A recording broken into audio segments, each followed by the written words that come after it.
Ces assises consacrent l'évaluation des rapports provisoires de l'étude de l'impact environnemental et social et du plan d'action de réinstallation du projet charbonnier Salkadamna, organisé par le Bureau national d'évaluation environnementale BNEE, placé sous la tutelle du ministère de l'Environnement, de l'Hydraulique et de l'Assainissement, en collaboration avec Wanda Group, placé sous la tutelle du ministère de l'Énergie sur fonds propres de l'État.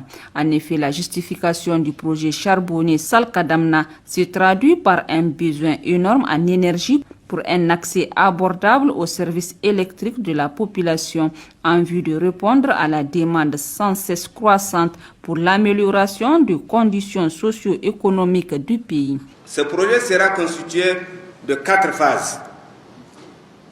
Première phase ou première composante, c'est la mine à ciel ouvert.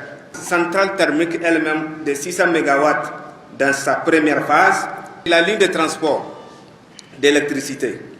Et la dernière justement composante, c'est l'usine de briquettes de charbon.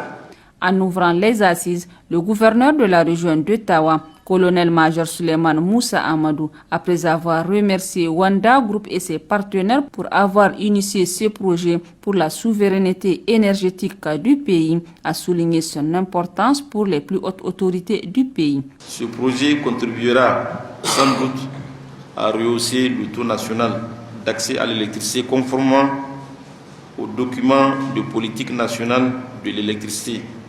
Au regard des multiples avantages du projet, il me plaît de souligner qu'il s'inscrit dans les orientations nationales relatives à la sécurité énergétique,